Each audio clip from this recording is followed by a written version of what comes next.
আপনারা তখন গোবিন্দের কথা শুনলেন, আমিও শুনলাম। তবে দুঃখজনক কি জানেন? জ্ঞান গানাই যাচ্ছে কেন ভাই? হ্যাঁ, দুঃখজনক বলেন আমি মানুষ মারি নাই। তা মানুষ তো আর মারা লাগে না, হুকুম দিলে আর মারা লাগে না। আপনারা দেখবেন যদি জেলখানায় বিচার হয়, তাহলে সবচেয়ে বেশি হুকুম যে করে তার জেল বেশি হয়, তাই না? কোন গন্ডগোলের যে হোতা, যে মূল হুকুমদাতা, তার ঘাড়ে কিন্তু দোষ বেশি পড়ে। তুমি মানুষ না মারলে কি হবে? অর্জুনকে ইচ্ছা করে যে মানুষ মারিয়েছো, তা তো ভুল নাই। হ্যাঁ, অর্জুনকে কি বলে গালাগালি করলেন? অর্জুন তোকে যুদ্ধ করতে চায় না, ধনুর্বাণ ত্যাগ করলেন। আপনারা অর্জুন বিষাদ যোগ প্রথম অধ্যায় গীতার পড়ে দেখবেন। অর্জুন করে বর্ণনা, গোবিন্দ আমি যুদ্ধ করব না। কেন? যাদের সম্মুখে দেখছি এরা আমারই আত্মীয় স্বজন, আমার পরিবার বর্গ, আমার মানুষ মেরে আমি চাই না রত্ন সিংহাসন। এই বলে ধনুর্বাণ ত্যাগ করে বসে আছে। কৃষ্ণ গালাগালি দিলেন, ক্রৈব্যং মাস্মগম পার্থ নৈত তজ্জু পদ্ধতে ক্ষুদ্রং হৃদয় দব্বলং ত্যক্ত তিষ্ঠ পরন্তম। কি বললেন? ক্রৈব্যং মাস্মগম পার্থ। অর্জুনকে বলেন, হে অর্জুন, তুমি ক্লীবতা ত্যাগ করো। ক্লীব মানে কি? হ্যাঁ, ক্লীব মানে কি? নপুংসক মানে হিজড়া। ওই দোকানগুলো একটু সরাই দেন, মেলা বসে গেছে। আর এরপরে কবিগান দিলে স্টেজ ওইখানে করবেন, একদম ওইখানে উঠানের ওই মাথায়। এদিক লোক বসবে, এদিক ফাঁকা থাকবে, এই রাস্তা দিয়ে লোক যাবে, অসুবিধা হবে না। এবার এটা কেন কেন করছি কেন? তো অর্জুনকে কি বলে গালাগালি দিলেন? হ্যাঁ,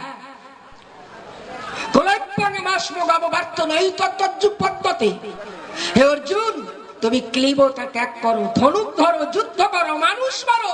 অর্জুন ভাই, আমি কৃষ্ণ তোমার সব মেরেছি সংসারে, মরা মানুষ তুমি মারবে, তোমার কোনো পাপ নাই।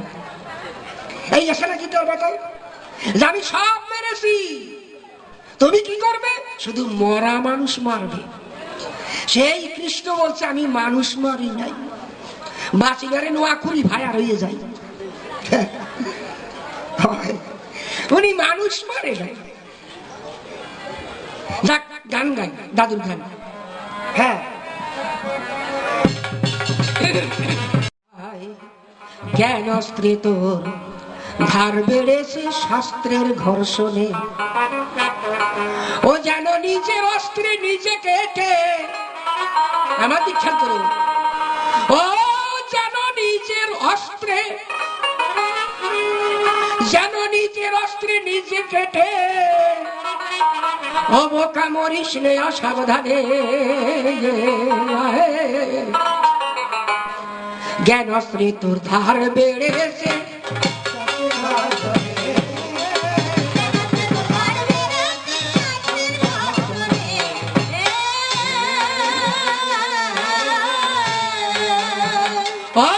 যেন নিজের অস্ত্রে নিজে কেটে, যেন নিজের অস্ত্রে নিজে কেটে, অবকাম মরিস নে অসাবধানে।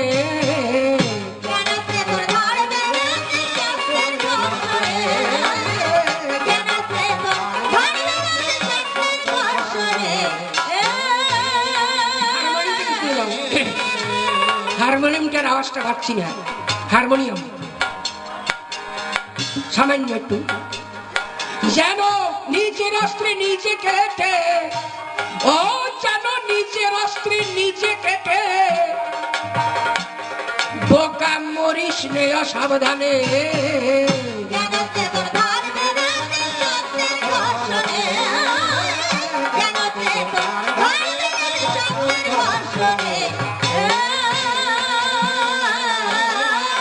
জ্ঞানে যদি হয় বাক্যের বাহক, কর্মেতে না কাল, কাজে শূন্য কথায় ধন্য, তারে কয় বাচাল।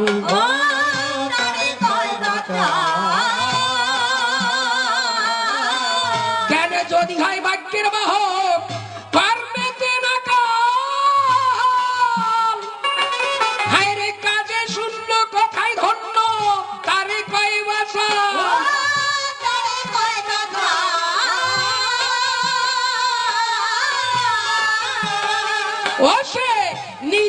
রাখিতে সামাল, নিজেকে রাখিতে সামাল পারবে না কো সাধনে।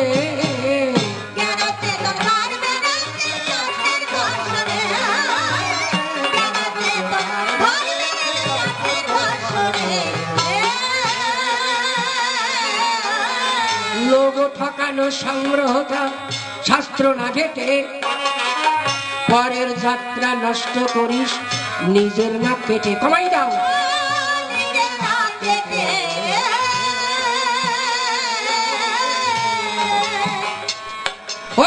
লোক ঠকানো সংগ্রহ তোর শাস্ত্র না ঘেটে,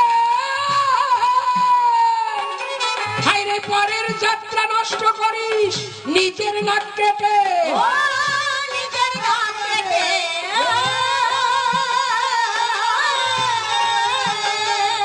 তোমার মাইক ঠিক হবে না, কিন্তু আমরা বাড়ি গেলে ঠিক হবে না। তুমি জানো না 8টা মাইক্রোফোন টানতে হলে 24 সালের মিক্সার না করে টানতে পারে না, এটা বোঝো না? ওটা বছরা পুরানো, ও চলে নাকি আজকাল? আমরা সব ঠিক পাই, ওই মাইক নিয়ে চলতে চলতে 35-40 বছর হয়ে গেছে। কবিগান করতে, কবিগানের মাইক আনতে হলে একটু বুঝে শুনে আসতে। তুমি এইটাই দিলে বেড়ে যায়, ওইটাই দিলে কমে যায়, ওইটাই টেনে পারে না, ওইটা বছরা। মানে 3 জনে সুন্দরবনে শিকার করতে গেছে, হরিণ শিকার। 3 জনের 3টে বন্ধু, বুঝেছো? একটা নষ্ট, আর একটা খারাপ, আর একটা ভাঙা, 3খানা বন্ধু। হ্যাঁ, তাই গেছে সুন্দরবনে, তা অসংখ্য হরিণ, হাজার হাজার হরিণ। তাদেরকে হাজার হাজার হরিণটা কোনটা মারবে? হাজার হাজার হরিণ, মাত্র 3টে হরিণ। দেখ একটা পড়ে মরি আছে, আর 2টো পশে গলে গেছে। 3খানা হরিণ, তা মারবে কি দিয়ে? বন্ধু। কি বন্ধু? ওই যে 3টে বন্ধু, যেটা ভাঙা, যেটার গুলি নেই ওইটা দিয়ে ফায়ার করেছে, আর যেটার মধ্যে প্রাণ নাই ওইটার মধ্যে গিয়ে লেগেছে। এখন হরিণ মারা গেছে, করবে কি? ছোট হারমোনিয়াম। ওই হরিণ এখন রান্না করে খাবে, কি দিয়ে খাবে? হাড়িতে রান্না করবে, হাড়ি, পিতলের হাড়ি। একটার তলা নাই, বুঝেছো? হাড়ি একটার তলা নাই, আর একটা ভাঙা, আর একটা মোটামুটি একেবারে কিছুই নেই, ফুটো। তাই যেটার তলা নাই ওইটা রান্না করেছে, মাংস মানে জল ডুব পড়ে আসে, মাংস সব পড়ে গেছে, বুঝেছ? তাই দিয়ে হরিণের মাংস খাইছে। আজকে মাইকের অবস্থা কি কেমন হয়েছে? এরপরে ভালো মিক্সার থাকবে। লোক ঠকানো সংগ্রহ তোর শাস্ত্র না ঘেটে, পরের যাত্রা নষ্ট করিস নিজের নাক কেটে।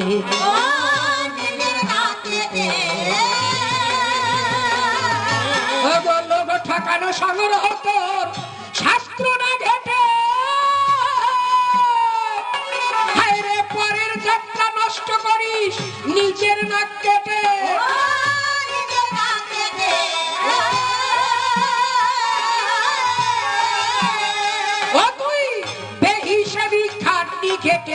বেহিসেবি খাটনি খেটে কি পেয়েছি জীবনে,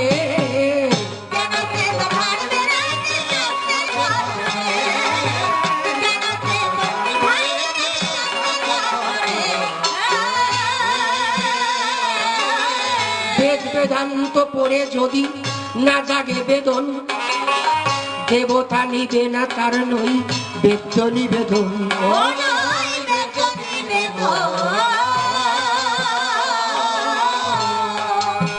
আমার গোবিন্দ কি সুন্দর জবাব দিয়েছে, তাই আমি কোনোদিন মরি না। নবদ জরাবেদের বানে চিতইয়ে পড়ে আছে, অজ্ঞান হয়ে রয়েছে, আমি মরি না। আমার মনে হয় গাই গরু এর চেয়ে ভালো আর মরে না, মরে যাচ্ছে, তাও আমি মরি না। মরে না, উনি কি আগুনের মতো ফুটে ওঠে। তা ফুটে তো ওঠো, তোমার মরণে নিশ্চয় কারণ আছে। কারণ থাকবে না কিসে মরে জানেন? গান্ধারীর অভিশাপের মুষলে। যাক আমি পরে বলবো, গানটা সেরে নেই। বেদ বেদান্ত পড়ে যদি না জাগে বেদন, দেবতা নিবে না তার নৈবেদ্য নিবেদন।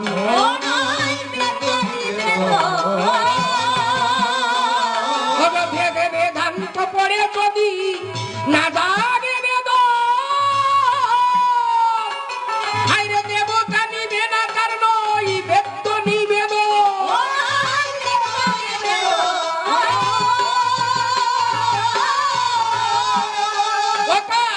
ভজন পূজনের স্বজন যাজন, ভজন পূজনের স্বজন যাজন, সবই বৃথা ভুবনে।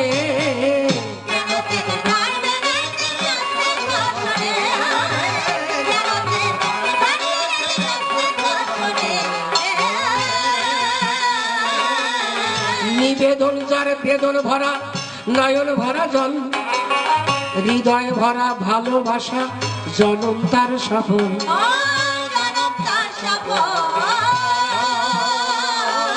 নিবেদন যার বেদন ভরা, নয়ন ভরা জল, হৃদয় ভরা ভালোবাসা, জনম তার সফল।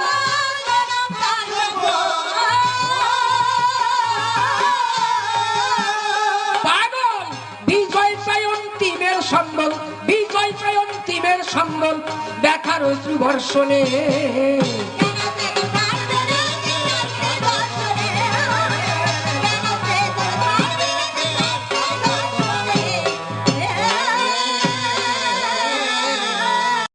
সর্বজন পদে করে নিবেদন।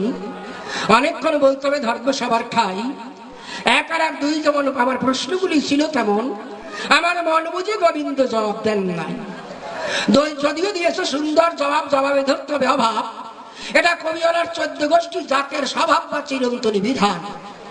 তার ভালো কথাই দিলে সাই, আমার পাল্লাটাই যায় গোল্লায়। এই জন্য বিরুদ্ধাচরণ করবো ধর্ম সবার স্থান। তবে খুলি বলি সবার ঠাই, গোবিন্দ কিন্তু সুন্দর জবাব দেন। আমি প্রথম প্রশ্ন করলাম, তাই গোবিন্দ তুমি আমার কথা নাও, সর্বশাস্ত্রে শুনতে পাই তোমার জরা মরা নাই, কি জন্য খেয়ে সামান্য জরাবাদের স্বরের ঘাই, তুমি মরে যাচ্ছ প্রাণ কানাই, আমারে জানাও। গোবিন্দ ঘরে বর্ণনা, আমি মরি না, নগদ চিতইয়া পড়িয়ে রয়েছে, আমি মরি না। তাই আমি জন্মিও না, আমি মরিও না, ভক্তের ইচ্ছা আমার জন্ম মরণ। শোনেন তো জ্ঞানী নরে, আমি খুলে বলি সবার ধারে। আপনারা শোনেন ধৈর্য ধরে। কৃষ্ণের জন্ম মরণটা কেমন? আমি জন্মি না, জন্ম না, আমি তোমারে জন্মাই। হ্যাঁ, ওরে জন্মাতে জন্মাতে আমার হাঁটুর ছাল গেছে, অল্প বয়সে বুড়ো হয়েছি, আর আমার জন্ম নাই। চরণ ধরে করি বলে গন্ডগোল কেউ করবেন না, তাহলে জন্মে না। এইবার কি করে ভগবান জন্মায় আপনাদের শোনাই। ত্রেতা যুগের কথা সবাই এই বক্তৃতা, যে রাম পরবর্তী যুগে কৃষ্ণ দিল দর্শন, যে রাম সেই কৃষ্ণ ভজনিষ্ঠা করি, নামেরও সহিত আছেন আপন শ্রী হরি। তাহলে ত্রেতায় যে রাম ছিল, তারপরে সে কৃষ্ণ হল। এর রামায়ণে বহু প্রমাণ রয়। তাই শোনেন তো জ্ঞানী নয়, ওই রাম লীলা করবার তরে এক বিষ্ণু চতুরাংশী ভগবান জন্ম নিতে চায়। ওনার বাবা দশরথ 10 দিকে যার চলতো রথ, পূর্ণ হয় না মনোরথ। 749 করছে বিয়ে, কেউ দেয় না ছেলে বিয়ে। ওনার বাবা যা করে ইউজ, সব হয়ে যায় ফিউজ, কোন নিউজ মেলে না। বুঝেছে? মানে ছেলে মেয়ে হয় না। একদিন আমি নারদ ওই রাস্তা দিয়ে যাই, ওনার 749 পাওয়াকে দেখতে পেয়ে আমার কাছে এসে ডাক দিয়ে হাত জোর করে বলছে, নারদ, রাজার তারা তো হলো না, ছেলে মেয়ে দিল না, কথা নাও, একটা ছেলে মেয়ে দাও। আমি করি বর্ণনা, না আমি ছেলে মেয়ে দিতে পারবো না। তোমার রাজা থাকতে বর্তমান, আমি ছেলে মেয়ে দিতে যাবো কেন? তোমাদের রাজা থাকতে বর্তমান, স্বামী থাকতে বর্তমান, আমি ছেলে মেয়ে দিতে যাবো কেন? কয় রাজার দ্বারা তো হলো না, ছেলে মেয়ে তো দিল না। আমি ডাক দিয়ে বললাম, আমি ছেলে দিতে পারি যদি তোমাদের স্বামী আমাকে আদেশ দেয়। ওনার মায়েরা গিয়ে বললো, ওনার বাবার পায়, ডাক দিয়ে শুধায় যে তোমার দ্বারা তো হলো না, ছেলে মেয়ে তো দিলে না, নারদকে একটু বলো না যদি ছেলে মেয়ে জন্মায়। ওর বাবা বেহায় কম নয়। দশরথ আমার চরণ দুখানে জড়িয়ে ধরে ডাক দিয়ে বলে, আমার ধারে নারদ আমার কথা নাও, 749 করছি বিয়ে, কেউ দেয় না ছেলে মেয়ে, দয়া করে একটা ছেলে মেয়ে দাও। এবার বলো কি রাজা, তোমার বাড়ি তোমার নারী, আমি কি করতে পারি? ওর বাবা কয় না একটু করো। বলছো কি, তোমার নারী তোমার বাড়ি, আমি কি ছেলে মেয়ে দিতে পারি? আমি করবো কি? কয় না একটু করো। খারাপ ভাববেন না, কি করো মানে যা করলে ছেলে মেয়ে হয় তাই করতে বলছে। আপনারা অন্তরে করবেন ধারণা আমি তো ওই বাজারে যাই না, আমার তো বিয়ের বাতিক নাই, জীবনে বিয়ে করি নাই, জ্ঞান বাড়ি যাই না, আমি ছেলে মেয়ে জন্ম দিতে ওই পথ ধারি না। আমি রাজা যদি ছেলে পেতে চাও আমার কথা নেবা, লোমপাদ রাজ্যে অনাবৃষ্টি, যজ্ঞ করতে হবে পুত্রেষ্টি, ঋষ্য শৃঙ্গ মুনিকে এনে অযোধ্যায় যজ্ঞ করাবা। সেই যজ্ঞ যদি সরু ওঠে, আমি খুলে বলি তোমার নিকটে রানী যদি ভাগ করে খায়, চিন্তা করো তুমি তবে সন্তানাদি তখন হবে, তোমার ঘরে পুত্র সন্তান যদি বা জন্মায়। আমার কথা অনুসারে ওর বাবা তখন যজ্ঞ করে, সেই যজ্ঞ উঠেছিল সরু। শোনেন যত জ্ঞানী স্বর্গে 3 রানী ভাগ করে খায়, আমি দিচ্ছি পরিচয়, তাই 3 রানীর গর্ভে জন্ম নিল এই জগতের গুরু চতুরাংশে। তাই বলছে এক বিষ্ণু চতুরাংশে জন্ম নিল সূর্য বংশে। 3 রানী সেই সরু ভাগ করে খায়, সেই সরু ভাগ করে খাওয়ার ফলে 4 অংশের জন্মের 4টা ছেলে, 3 রানীর গর্ভে শোনেন সুধী চলে। তাহলে আমি যদি ইচ্ছা করি ভগবানকে জন্মাতে পারি, ওর বাবা জানা পারে আমি তাই পারি। তাই কৃষ্ণ আছে তোমার প্রতি আমার আবদার, ও Krishna I am your assistant father, বুঝেছ? এই জন্য তোমারে করি বর্ণনা, তুমি যে জন্ম না মিথ্যা কথা বলো না। কেন জন্ম না? কশ্যপের ঘরে জন্মায় নাই, বামন অবতারে জন্ম নাই কশ্যপের ঘরে, অদিতির গর্ভে কৃষ্ণ করেছে জন্মগ্রহণ। চিন্তা করেন গেরি ঘরে প্রতিবার জন্ম ধরে, এই জন্য জন্ম নাই বলো কি কারণ? আমি তোমারে করি বর্ণনা। ভগবান তুমি যদি সর্বশক্তিমান, তাহলে জন্ম না নিলে তুমি যে সর্বশক্তিমান হও না তা তো বুঝো না। আর তুমি বলো কেন? বলি তোমার স্থানে এর কারণ আছে, আপনাদিকের আছে জানা, পাপে কোনোদিন পাপের ছাড়ে না। সেই ঘটনা আপনাদের শোনাই। গান্ধারী যেদিন কুরুক্ষেত্রে যুদ্ধ হলো, আমি বলি সভাত রাত্র দ্বীপ প্রহরে শতপুত্র বধূ নিয়ে গান্ধারী যুদ্ধক্ষেত্রে যায়। মনে মনে গান্ধারী ভাবে আমার বড় পুত্রের মুখ দেখতে হবে। ঠিক এমন সময় কুরুক্ষেত্রের মাঠে 99 পুত্রের মুখ দেখে দুঃখ পেয়ে গান্ধারীর মুখে কান্না করতে করতে দৈপ্রাণ হ্রদের পারে যায়। একটু আগে দুর্যোধন যেখানে ঘটেছে মরণ, গান্ধারী যখন দুর্যোধনের ওই মরা মুখ দেখতে পেল, আগুন আরো জ্বলে উঠল, চোখের জল ধরাইয়া গান্ধারী কান্না করে হায়। আগুন তার জ্বলে উঠল, গান্ধারীর চোখে ফুটে উঠল। হঠাৎ এমন সময় কৃষ্ণ গিয়ে পেছনে দাঁড়ায়।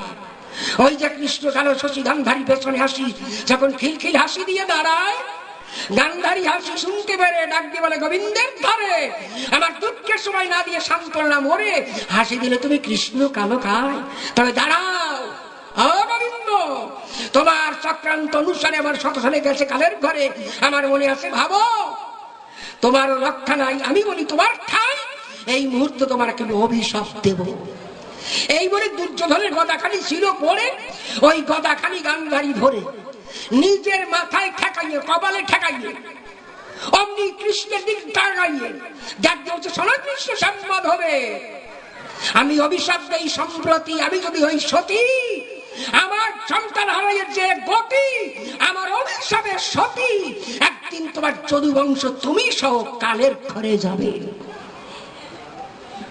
এই বলে গান্ধারী গদা কপালে ঠেকাইয়া দূরে দিল ফেলাইয়া। কৃষ্ণ ছিল দাঁড়াইয়া, সঙ্গে সাত্যকী রয়। গান্ধারী শতপুত্র বধূ নিয়ে যখন চলে যায়, কৃষ্ণ অবাক হয়ে দাঁড়াই। সাত্যকী বলছে, অগোবিন্দ চলো দ্বারকায়। কৃষ্ণ ঘরে বর্ণনা, যাবা তো? ওই যে গান্ধারী অভিশাপ দিচ্ছে, গদায় লাগানো আছে, ওই গদা থুয়ে যাওয়া যাবে না। বলে কি করতে হবে? গদা নিয়ে চলো, গদার মধ্যে গান্ধারী অভিশাপ লাগানো আছে। এই বলে গদাখানা তুলে নিল, ওই কৃষ্ণ দ্বারকায় চলে গেল। সাত্যকী বলতেছিল, গোবিন্দ করবো কি? কৃষ্ণ বলছে, সতীর অভিশাপ গদায় লাগানো আছে, কথা নেওয়া, ওকে খন্ড খন্ড করে কেটে অন্দর মহলে রেখে দেওয়া, যাতে কেউ টের না পায়। তা ওই গদাখানা নিয়ে গেল, সাত্যকী বিভিন্ন ভাবে কেটে কেটে খন্ড খন্ড করে রেখে দিল। তাই যে গদার দেখবেন বড় একটা লাঠি, আর পেছনে একটা বাঁধাকপির মতো গোল। তা কি করলো? ওই ডান্ডি গুলো কেটে ফেললো, ডান্ডিটা 5-6 ভাগে কাটলো, আর পেছনে যে গোল ওইটাকে মাঝখানে ফেলে ফেললো, অন্দর মনে রেখে দিল। ওই অবস্থায় বহুদিন চলে গেল। কৃষ্ণ তো দ্বারকা রাজ্য করতেছিল, কিন্তু কৃষ্ণের তো অনেক ছেলে, ছেলে তো কম নয়। বলে বলি সবার ঠাই প্রোডাকশন কম দেয় নাই। প্রত্যেক নারীর গর্ভে 10টা করে সন্তান জন্মায়। তা আপনাদের আছে না, বেশি ছেলে মেয়ে জন্মালে সেই সাথে মুনিশ জাত হয় না। হ্যাঁ, তো অনেক ছেলে ছিল। ওই ছেলের একদিন খেলতে গেল, তোর মধ্যে একটা সুন্দর ছেলে, তার নাম শাম্ব, করে বেড়ায় অপকম্ব। তোর সুন্দর দেখতে, আর কতগুলি ছেলে মিলে ওকে মেয়ে মূর্তি সাজায়, ছায়াবেলাস পড়াইল, তারপরে শাড়ি জড়াইল, শেষকালে মাথায় ঘোমটা দিয়ে দাঁড়ায়। এখন সুন্দর বউ হয়ে গেল, সুন্দর ছেলে তো, ওরে যখন মেয়ে সাজাইছে নকল মেয়ে, ওরে ঘোমটা দিয়ে বউ করে দাঁড়াই যাচ্ছে। একজনের অন্তরে করে ধারণা, হে ভাই, বলে কি এত সুন্দর বউ, এরা যদি একটু গর্ভের লক্ষণ করা যায় বোধ আরো ভালো দেখায়। তাই তো, তাহলে কি দিয়ে গর্ভ বানানো যায়? ওই অন্দর মহলে চলে গেল। গান্ধারী অভিশাপে যে দুর্যোধনের গদাখানি ছিল, ওই গদা কয়েক ভাগে ভাগ করা নয়, ওই যে গদার পেছন ভাগ করাই মতো ওইকে নিয়ে যায়। ওই যে শাম্ব করে বেড়ায় অপকম্ম, নারী হয়ে দাঁড়াইয়ে রইছে মহাশয়, ওর পেটে ওই যে মুসলের পেছন ভাগ ওইটা বেঁধে, গামছা দিয়ে বেঁধে, শাড়ি জড়াইয়ে ঘোমটা দিয়ে বঙ্কিম ঠঙ্গে রাস্তার পর দাঁড়ায়। এমন সময় কৃষ্ণের অন্যগুলি ছেলে ছিল, দাঁড়াইয়ে দেখতে পেল যে মুনি যাচ্ছে। একটা ছেলে বলছে, ও মুনি দাঁড়াও দাঁড়াও। দেখি, বলিস কি? বলে বলি তোমার কাছে ওই যে বৌদি দাঁড়াই আছে, কথা নাও, ওই বৌদির গর্ভে ছেলে হবে না মেয়ে হবে, একটু কইয়ে যাও। মুনি চুপ করে দাঁড়াই আছে। দুর্দশা, ছেলে হবে কি মেয়ে হবে বলা কি অত সহজ? অত সহজ নয়। মুনি চুপ করে দাঁড়াই আছে। সে দেখতে পারে যদিও বউ করে গর্ভের লক্ষণ করে সামনে দাঁড়ায়, কিন্তু ও যে মর্দা মর্দা পাও ফেলায়, ব্যাপারটা কি? হ্যাঁ, ব্যাপারটা কি? মুনি চুপ করে দাঁড়াই রয়েছে। আর একটা ছেলে বলছে, ও মুনি, এই বৌদির গর্ভে কি হবে একটু বলতে পারো না? পরের বাড়ি যাও আর কাঁথা পেতে বসে জম খাওয়া খাও, কি নাড়াও না, বলতে পারবে না ছেলে হবে কি মেয়ে হবে, বলো না। যখন দুর্বাসা মুনিকে আঘাত দিল, মুনি ধ্যানের ঘরে চলে গেল। দেখতে পেল দুর্যোধনের গদা গান্ধারীর অভিশাপ লাগানো, তার পেছন ভাগ কড়াই করে গর্ভের লক্ষণ করে শাম্ব দাঁড়ায়। মুনি চুপ করে দাঁড়াই আছে, যাবে কোন জায়গায়, কোথায় যাবে? আবার ছেলে বলছে, ও মুনি বলো না শুনি, ওই বৌদির গর্ভে ছেলে হবে না মেয়ে হবে, একটু তাই শুনতে চাই। মুনি বলছে, শোন, অন্তরে জেগেছে অন্তর্তাপ, ছেলে মেয়ে কি হবে এই ছলে দিয়ে যায় অভিশাপ, তোরা কুষ্ঠযুদ্ধ পাবি না মাপ, তোদের বংশ হয়ে যাবে সাপ, এই বৌদির গর্ভে যে সন্তান করিবে জন্মগ্রহণ, খুলে বলি তোদের কাছে ওই সন্তানের জোরে শেষে নিশ্চিত তোদের মরণ। এই বলে অভিশাপ যখন দিল, দুর্বাসাতে চলে গেল। ওই যখন সবাই ওই যে পেটের যে মুসল গান্ধারী অভিশাপের গদা যখন খুলতে গেল, ভাই আর খোলে নাই, পেটে লেগে গেছে। বেকায়দায় বলে গোবিন্দের কাছে দৌড়ে গেছে। ঠাকুর, বলে কি মুসল তো খোলে না? বলে কেন, করছিস কি? এই ঘটনা, মুনি অভিশাপ দিচ্ছে, এখন তো আর খোলে না, কি করে ছাড়ানো যায়? কৃষ্ণ করুণার হস্ত বাড়াইয়ে দিল, সঙ্গে সঙ্গে খুলে গেল। ছেলেরা বলছে, বাবা করবো কি? কথা নিবি, ওই মুসলের মধ্যে গান্ধারীর অভিশাপ আর দুর্বাসার অভিশাপ লাগানো আছে। ওই অভিশাপ ঘষে ঘষে ঘষে ঘষে ক্ষয় করে মুছে দিন। ছেলেরা অমনি প্রবাস তীরে চলে গেল। ওই নদীর জলে যে পাথর ছিল ওইখানে পাথর রেখে ওই মুসল ঘষে, আবার একজন জল দেয়, আবার ঘষে, জল দেয়, ঘষে, জল দেয়, ঘষতে ঘষতে ঘষতে ঘষতে ওইখানে ফেনার সৃষ্টি হয়। ওতে কি হলো? একরাবণ জন্ম নিল। একরাবণ কারে কয়? যারা নল খাগড়া করে। ওই নল খাগড়া যখন ওই ফেনা যখন সাগরের চলে লেগেছিল ওতে নল খাগড়া জন্ম নিল, একরাবণ। আর ঘষতে ঘষতে সামান্য একটু ছিল বাকি, যথাই ছিল কমলাখি। ডাক দিয়ে বলে, গোবিন্দ এইবার করবো কি বলো দেখি আমায়। কৃষ্ণ বলে, কথা নিবি, যেটুকু বাকি আছে আর তো ঘষা যায় না, টান দিয়ে নদীর জলে ফেলে দিবি। প্রভাস নদীর জলে ফেলে দিল। নিচে বড় এক রাঘব বোয়াল ছিল, যখন টপ করে পড়েছিল, চকচক করে যখন নিচের দিকে ঘুরতে যায়, আমি বলি সবার পরে বোয়াল মাছ অমনি ধরে টপ করে ওইটারে গিলে খায়। আর ধীরে মানে জেলে ওই বোয়াল ধরে বাজারে নিয়ে যায়। ক্রেতা কিনে বউকে কাটতে দেয়। ওই ক্রেতার বউ যখন ওই মাছ কেটে ভিতরে লৌহখণ্ড পায়, শোনেন যত গেলি ধরে টান দিয়ে রাস্তার পরে ফেলে মারে।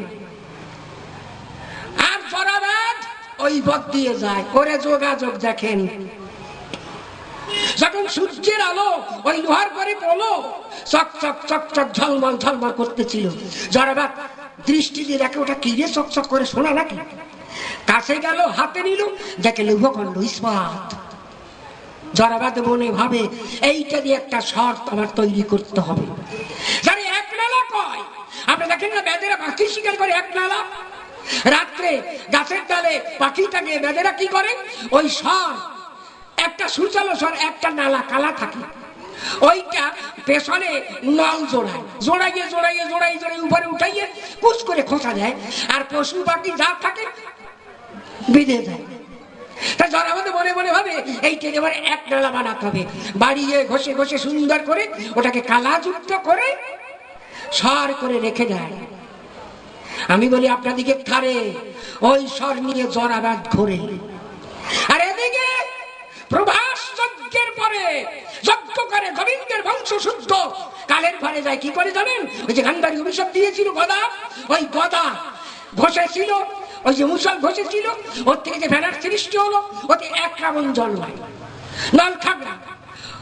যজ্ঞের পরে ছেলেরা যখন নদীর কূলে গেল, ওই যে একরাবণ নল খাগড়া ছিল, গন ভাইয়ে ভাইয়ে গন্ডগোল বাঁধায়, নল খাগড়া ধরে ধরে যে যখন যারে বাড়ি মারে সেইখানে সব কালের ঘরে যায়, সব মারা গেল। একা কৃষ্ণ বেঁচে ছিল, আর কেউ নাই। একা কৃষ্ণ ছিল বাকি। যথা কৃষ্ণ কমলাখি মন দুঃখে নিম্ব বৃক্ষে করলো আরোহণ। শোনেন যত জ্ঞানী দলে জরাবাদ ওই পথ দিয়ে চলে। ওই যে গান্ধারী অভিষেকের গদা আর দুর্যোধনের অভিশাপ, এই দুর্বাসার অভিশাপ, ওই যে এক নালা, ওই দিয়ে যখন নিম গাছের নিচ দিয়ে যায়, কৃষ্ণ পাজুলিয়ে দিয়েছিল তলে, জরাবাদ বসেছিল নিমের ডালে। জরাবাদ যখন ওই পথ দিয়ে চলে, কৃষ্ণের পেছন ভাগ লাল আর বানরের পাশা লাল। কৃষ্ণের চরণের নিজ ভাগ লাল আর বানরের ভাষা লাল। লালে লালে ঘটে গেল জঞ্জাল। যখন লাল দৃষ্টি করে দাম, জরাবাদ মনে ভাবে বানর বোধহয় একখান হবে, অমনি নলে নলে জোড়াইয়ে করেছে সন্ধান। কৃষ্ণের পায়ে যখন লেগে গেল, শীত হইয়ে পড়ে গেল, মরণকে করেছে বরণ। আমি বলি আপনাদিগের ধারে গান্ধারী অভিশাপ, দুর্বাসার অভিশাপের জোরে কৃষ্ণের বংশ শুদ্ধ কালের ঘরে হয়ে গেল ছাপ। এ হলো গোবিন্দের মরণের ইতিহাস। তাই সবাই করি বর্ণনা। গোবিন্দ বলে কি, আমি মরি না, তোমারে করি বর্ণনা, ওর চেয়ে আর বেশি মরবা না। গান্ধারী অভিশাপ, দুর্যোধনের অভিশাপ, মুষ্টিযুদ্ধ হবার সাপ, কারো রক্ষা নাই। মনে দুঃখ বেয়ে যদি সন্ডালিনী সাপে, এড়াতে পারে না তা বিধাতার পাপে। তাই আমি সবাই করি বর্ণনা। পাপ না থাকলে কেউ কোনোদিন অকালে মরে না। তাই গোবিন্দ, তোমার যে পাপ আছে কিনা আমার তা জানাশোনা নাই, আর তুমি বললো আমি মরি না। এই জন্য করলাম ঘোষণা, তুমি পাপ খণ্ডাইতে জীবনে পারো নাই। কথা নেবা, একটু সুন্দর করে বুঝাই দেবো। চাটাম তো দিয়ে ধুয়ে গেল, চাটামের উপর দেখে যায়, অত চাটাম যারা দেয় বেশি তাদের কপালে ভাত জোটে না। এক চাটামি চাটাম দিয়ে বেড়ায়, বউ করে বানা, আজ থেকে চাটাম দিলে তোমার আর ভাত দেবো না। তাই বলিস কি, আমার ভাত দিবি না কেন? হ্যাঁ, আমার ভাত দিবি না কেন? চাটামির বউ কয় আমি দেবো কেন? লোকে আমার চাটামির বউ কয়। আমার কাছে বলো দেখি, আমার যদি চাটামির বউ কয় তোমার ভাত দেওয়া যায় নাকি? আজ থেকে আর ভাত দেবো না। কয় তাহলে কি হলে ভাত দিবি? কাকে চাটাম সব ফেলাইয়ে তুই আসো, তারপরে ভাত দেবো। কয় ফেলে আসলে ভাত দিবি তো? হ্যাঁ দেবো। কয় তাহলে চিড়ে বেজে দে, দে চিড়ে বেজে দে। বউ কয় চিড়ে বেজে দেবো কেন? কয় চাটাম ফেলতেই যাবো না, চাটাম ফেলতে গেলে তো কিছু খাওয়া লাগবে। বউ মনে মনে ভাবে তাই, যদি চাটাম ফেলতে যাই ভেজে দিয়ে যাই। বউ হাফ কিলো চিড়ে দোকান থেকে কিনে এনে একটু জল আর লবণ দিয়ে মাখাইয়ে কড়াইতে ভেজে ওরে দিয়ে দিল। ও গামছায় বাঁধে নিয়ে একেবারে শ্যামনগর স্টেশনে গিয়ে শিয়াল ট্রেন ধরে শিয়ালদা গিয়ে ওইখান থেকে ক্যানিং লোকাল ধরে সোজা সুন্দরবনে চলে গেল। সুন্দরবনে গিয়ে এক রাত্র থেকে পরের দিন বিকেল 4টের সময় বাড়ি এসে হাজির হয়েছে, মুখ শুকিয়ে গেছে। বউ দেখেই জিজ্ঞেস করছে কি ব্যাপার, রাত্রে বোধহয় কিছু জোটে নাই না? হ্যাঁ, মুখ শুকিয়ে গেছে। তা শুকাই তো গেছে, আচ্ছা চাটাম সব ফেলাই আইছো? বউ বলছে চাটাম ফেলাই আইছো? চাটামি কয় হ্যাঁ সব ফেলে আইছি। বউ কয় একটাও নাই? কয় না একটাও নাই। কয় বলো কি, যার পেটের মধ্যে এত চাটাম, চাটাম তো নয় যেন চাটামের গুদাম, তা এক রাত্রে ফেললা কোন কায়দায়? চাটামি কয় শোন কোন কায়দায় ফেললাম জানিস? ওই যে চিড়ে ভাজা দিলি, ওই চিড়ে ভাজা নিয়ে সুন্দরবনে চলে গেল। তারপর কয় রাত্রে হলো, বাঁচার জন্য বড় এক গাছে উঠলাম, সুন্দরী গাছের বিশাল উপরে উঠে 3 ডালের মাঝখানে বসে গামছা দিয়ে কোমর বেঁধে নিয়ে ওই যে তোর চিড়ে ভাজা, ওই চিড়ে ভাজা খাচ্ছি চাটাম ফেলছি, চিড়ে ভাজা খাচ্ছি চাটাম ফেলছি, চিড়ে ভাজা খাচ্ছি চাটাম ফেলছি। বউ কয় তারপর? চাটামি কয় তারপর দেখি কি, আমার গন্ধ পেয়ে সুন্দরবনে বিশাল এক রয়্যাল বেঙ্গল টাইগার নিচে এসে হাজির হয়েছে। বউ কয় ওরে বাবা, শুনেছি সুন্দরবনে বড় সাংঘাতিক হিংস্র, তোমার ভয় করে না? চাটামি কয় ভয় করবে না মানে? জানিস তার লেজ কত বড়? 10 হাত লম্বা, আর 2.5 তার জিহ্বা লক লক করে, আর চোখ দুটি যেন 3 বাটার টর্চ ফোকাস মারে। কয় ওরে বাবা তোমার ভয় করে নাই? কয় ভয় করবে না মানে? বউ কয় তাহলে ভয়তে কি করবো? ও কয় কি আর করবো, বাঘ দেখে ভয়তে প্রস্রাব করে দিলাম। বউ কয় তা তো দিতে হয়, অত বড় বাঘ, 10-12 হাত লেজ, চোখ দুটি 3 বাটের টর্চের মতো ফোকাস মারে, প্রস্রাব না করে কি পারা যায়? তুমি বাঁচলা কোন কায়দায়? হ্যাঁ, ওইখানেই তো কায়দা। চাটামি বলছে ওই জায়গায় তো কায়দা। কি করে বাঁচলাম জানিস? আমি যখন ভয়তে প্রস্রাব করে দিয়েছি, এখন দেখি প্রস্রাবের ধারা বাইয়ে বাইয়ে বাইয়ে বাইয়ে উঠে আমারে খেতে চায়। বউ কয় বলো কি? হ্যাঁ, ভাত গাছ বাদ দিয়ে প্রস্রাবের ধারা বাইয়ে বাইয়ে উঠে তোমার খেতে চাই, তুমি বাঁচলা কোন কায়দায়? কইখানেই তো ব্যাপার।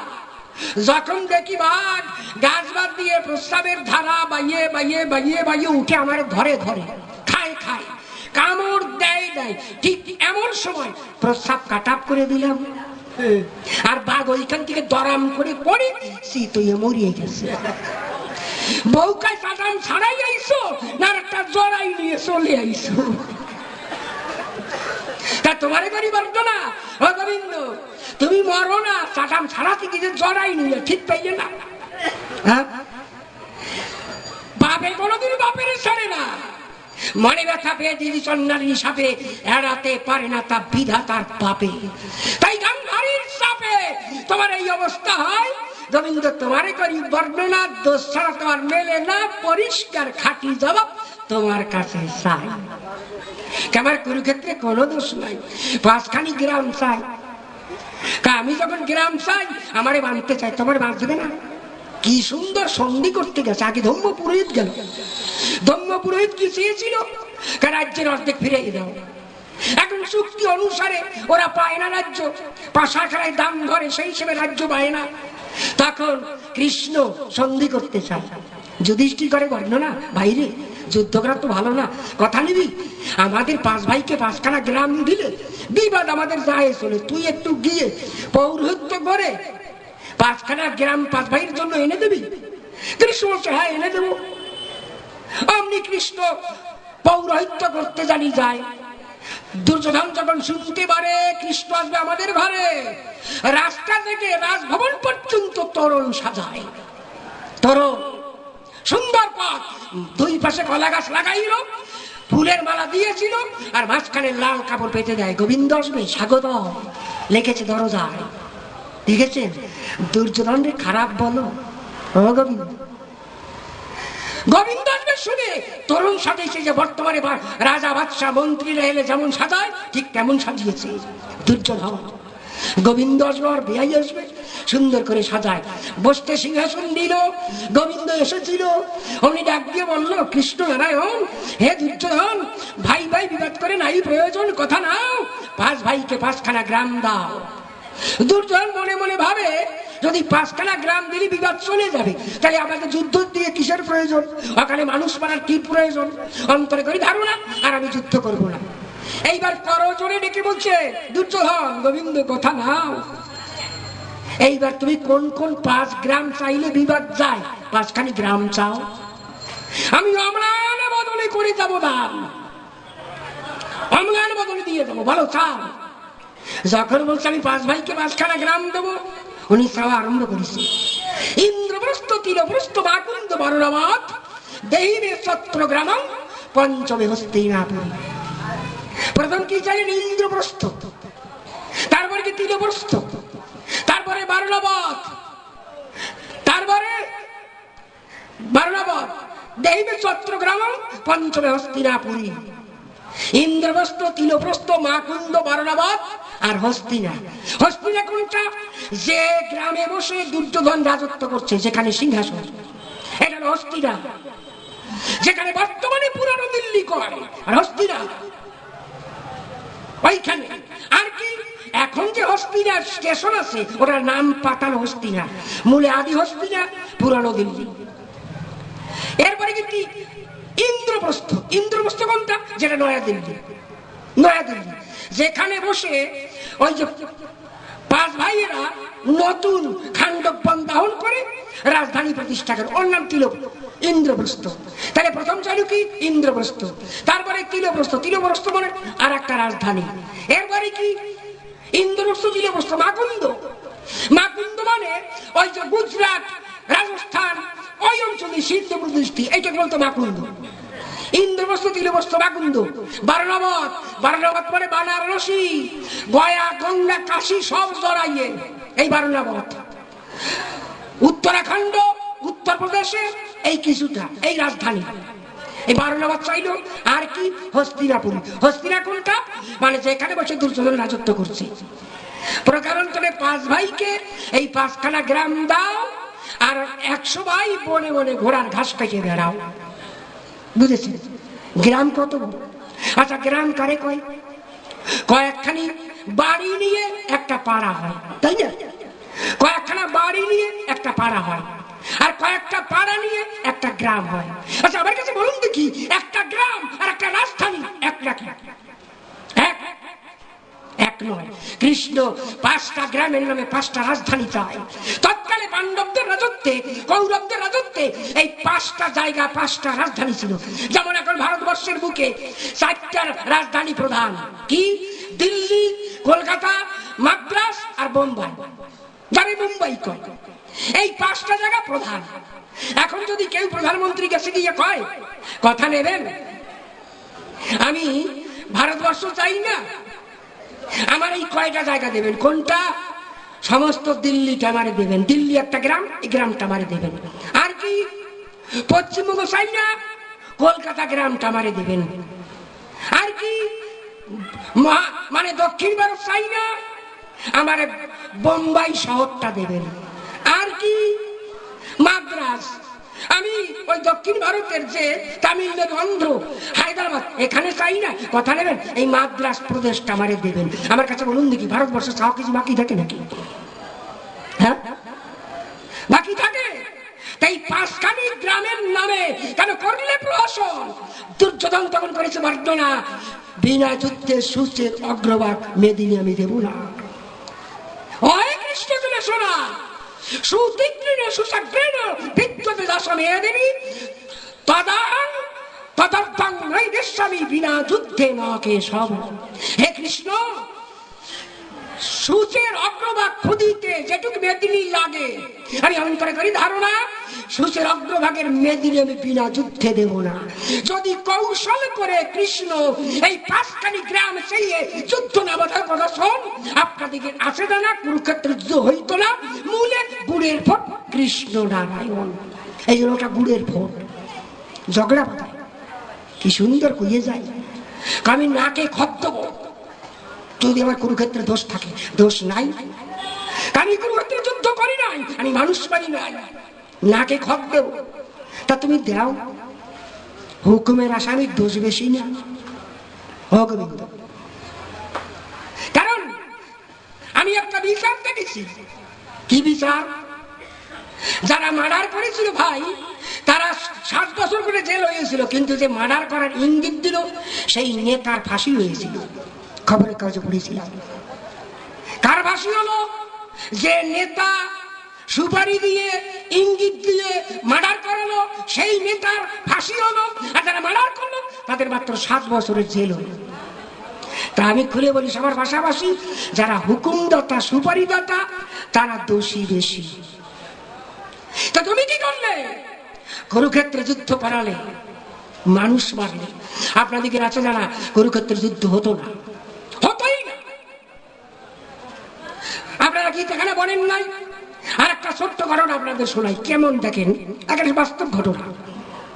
যেদিন অভিমন্যু বুয়া চক্রে যায়, বুয়া চক্রে অভিমন্যু মনে ভাবে আমার বুয়া চক্রে ঢুকতে হবে। শত ভাই বুয়া চক্র করেছে স্থাপন, অর্থাৎ এমন ভাবে সৈন্য দিয়ে বেরিয়ে দিয়েছে ভাই, ওই চক্র ভেদ করার কারো শক্তি নাই। এদিকে অর্জুন যুদ্ধ করছে আর এক দলের সাথে, এদিকে দুর্যোধন ওই বুয়া চক্র রচনা করে বসে আছে, আর পুরুষ সৈন্য করতে পারছে না নিধন। কৃষ্ণ পরামর্শ করছে তাহলে কে বুয়া চক্র ভেদ করতে পারে? অর্জুন বলছে আমি ভাই। তো অর্জুন যদি যায় তাহলে এদিকে কিন্তু যুদ্ধ কানা হয়ে যায়, আর কেউ বুয়া চক্র ভেদ করতে পারছে না। কিন্তু অভিমন্যু পারে, কিন্তু অভিমন্যু চক্র ভেদ করতে পারে, বেরোতে পারে না। ডাক দিয়ে বলছে মামা, কৃষ্ণকে বলছে মামা আমি যুদ্ধ করতে বুয়া চক্রে দেবো তার সব। কৃষ্ণ বলে ও অভিমন্যু ভাগিনে, তুমি তো যুদ্ধক্ষেত্রে চক্রের মধ্যে প্রবেশ করতে পারো, বেরোনোর পথ কি জানো? কয় না মামা আমি পারি না। কেন পারি না? অর্জুন যেদিন সুভদ্রার গর্ভে অভিমন্যু ছিল, ওই সময় বুয়া চক্রে কি করে ভেদ করতে হয় এই চক্র ভেদ করার যুদ্ধের নিয়ম বলতেছিল। অভিমন্যু গর্ভে ছিল, ওই বলতে বলতে বলতে বলতে সুভদ্রা ঘুমাইয়ে গেল, কিন্তু কি করে বের হয় ওইটা বলতে পারে নাই। এই জন্য গর্ভে বসে যদিও শুনেছে কিন্তু বের হওয়ার টাপ শুনতে পারে নাই। এখন অভিমন্যু ঢোকার পথ জানা আছে, বেরোনোর পথ জানা নাই। যুধিষ্ঠির করে মানা তোর যেতে হবে না, কয় না আমি যাবো যাবো। শোনেন যত গেলি দল, যখন অভিমন্যু বুয়া চক্রে যুদ্ধে গেল, শিবির থেকে দেখলো রাজা দুর্যোধন রথিকে করে বর্ণনা তোমরা কেউ যুদ্ধ করবে না। কেন? যে দেখো আমার ভাইয়ের বেটা দিচ্ছে দর্শন, আমার ভাইয়ের ছেলে কে? আমার 3 বছর ছোট অর্জুন, তার একমাত্র ছেলে লক্ষণ। তার বয়স কত? 8 বছর। অভিমন্যুর বয়স কত? 16 বছর। আমি বলি আপনাদের ধারে অমনি অভিমন্যুকে নিষেধ করে, রথীদের নিষেধ করে চলে গেল অন্দরমহলের ভিতর। ভানুমতির তীর কোলে শুয়েছিল লক্ষণ, কোলে নিয়ে বলছে বাবারে, দুর্যোধন বলছে বাবারে কথা নিবি, যুদ্ধ করতে যাবি? লক্ষণ করে বর্ণনা, ও বাবা যুদ্ধের যে নিয়ম আমি তো জানি না, আমি তো এখনো শিলা পড়াতেই পারি না, কোন বানে কি বান দিয়ে নিবারণ করতে হয় আমি তা জানি না, আমি কেমন করে যুদ্ধ করব? দুর্যোধন করেছে বর্ণনা, তোর কোন ধনুর্বাণ অস্ত্রের প্রয়োজন হবে না, আমার কথা নিবি, তোর একটা মাত্র অস্ত্র দাদা ডাক, শুধু কুরুক্ষেত্রে যুদ্ধে গিয়ে দাদা বলে ডাক দিবি। কি আসবে জানিস? তোর বর্দা অভিমন্যু, কথা নিবি, তোর বর্দার সঙ্গে যুদ্ধ করবি। এই বলে ভানুমতির কোল থেকে নিয়ে সুন্দর করে সাজাইয়ে দিয়ে নিজের ধনুর্বাণ রথ দিয়ে যুদ্ধক্ষেত্রে করা এসে পেরো। লক্ষণের বয়স কত? 8 বছর। অভিমন্যুর বয়স কত? 16 বছর। তখন লক্ষণ তার কৈশোর অবস্থা যায় না। আমি বলি আপনাদিকে ধারে লক্ষণ যখনই যুদ্ধে গিয়ে যাত্রা করে, দুর্যোধনের সারথি রথি ধনুর্বাণ সব নিয়ে যখন মাঠের মধ্যে যায়, আগেই তো অভিমন্যু ছিল তথায়। এক পলক যখন লক্ষণ অভিমন্যুকে করলো দর্শন, বাবার কথা মনে পড়লো, ধনুর্বাণ ফেলে দিল। অমনি রথে দাঁড়াইয়ে দেখেছে তখন, ও দাদা দাদা দাদা বলে করছে সম্বোধন। যখন লক্ষণ দাদা বলে ডাক দিল, অভিমন্যু ভুলে গেল, ও এ তো আমারই ভাই। ও বলেছে, যখনই বলছে ও দাদা দাদা, অভি বলছে ভাই আয় আয় ভাই কাছে আয় আয়। ও বলছে দাদা, ও বলছে ভাই, কোনো বিবাদ নাই। দুইজন রথ থেকে মাটিতে নেমে যায়। আমার মনে দুঃখ থাকে, খুনি পরিষেবার পুরো ভাগে রথ থেকে দুইজন নেমে মাটিতে হেঁটে হেঁটে এক অন্যের কাছাকাছি যায়। ও বলেছে দাদা, ও বলেছে ভাই, কোনো গন্ডগোল নাই। কাছে কাছে যখন গেল, লক্ষণ ডাক দিয়ে বলে, ও দাদা দাদা, ও দাদা দাদা। যখন দাদা বলে করলো সম্বোধন, ধনুর্বাণ অভিমন্যু ফেলে দিয়া লক্ষণকে বুকে নিয়ে ভাই বলে করেছে প্রেমের আলিঙ্গন। শিবির থেকে দেখেছে রাজা দুর্যোধন। দুর্যোধন ধনুর্বাণ ফেলে দিয়ে দুহাত উত্তোলন করে নাচছে আর বলছে, ও কর্ণ, ও ভীষ্ম, দ্রোণ, অশ্বত্থামা, শল্য, বিকর্ণ, দুঃশাসন, সে দেখো ভাই, আর কুরুক্ষেত্র যুদ্ধ হওয়ার সম্ভাবনা নাই। কেন? ওই দেখো ভাই ভাই মিলে গেছে। আমার মনে আছে ভাবো, ওরা যদি ভাই বলে মিলতে পারে, আমরাও মিলে যাব। অন্তরে করি ধারণা, আর কুরুক্ষেত্র যুদ্ধ হবে না। দুর্যোধন নাচতেছে, আর যুদ্ধ হবে না। কিন্তু দুর্যোধন নাচছে, এদিকে কৃষ্ণ অন্তর্যামী অন্তর টের পেয়েছে। অভিমন্যু লক্ষণকে জড়াইয়েছে।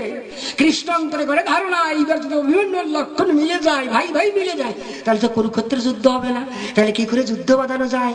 দেখবেন মহাভারতে আছে, আমার কথা নয়। অর্জুন তখন কৃষ্ণ কি করলো?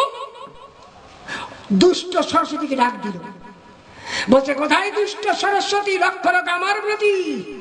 আমার কথা না, ও যে অভিমন্যুর মতি ঘুরে গেছে, খুলে বলি তোমার কাছে ওর কুবুদ্ধি দিতে, এইবার ওর ঘাড়ে যাও যাও। যখন দুষ্ট সরস্বতী আদেশ পেল, অভিমন্যুর কাঁধে এলো। এতক্ষণ লক্ষণ কিন্তু মুখেই ছিল, ভাই বলে দিয়েছে প্রেমের আলিঙ্গন। যখন দুষ্ট সরস্বতী ঘাড়ে যায়, সুবুদ্ধি লুকায়, কুবুদ্ধি মাথায়, সঙ্গে সঙ্গে বুক থেকে দূরে ফেলে দেয়। লক্ষণ, তুই আমার ভাই নয়, তুই শত্রুপুত্র, এই বলে বুকে লাঠি দিয়ে চিৎ করে ফেলায়। লক্ষণ মাটিতে পড়ে দৌড়ে এসে পা দুখানা জড়িয়ে ধরে, আর অভিমন্যু জোড়া লাঠি দেয়, লাঠি দিয়ে ফেলায়। রথে উঠে গেল, ধনুর্বাণ অভিমন্যু হাতে নিল। লক্ষণ মাটিতে বসে দাদা বলে করেছে সম্ভাষণ, শোনেন যত জানি নরে, আমি বলি আপনাদিকে ধারে। অমনি ধনুকে বানে যোজনা করে লক্ষণের উদ্দেশ্যে করেছে সেরকম। যখন এই বান ছেড়ে দিল, লক্ষণের বুকে পড়েছিল, বাবা বাবা বাবা বলে ওইখানে তেজিল জীবন। লক্ষণ মারা গেল।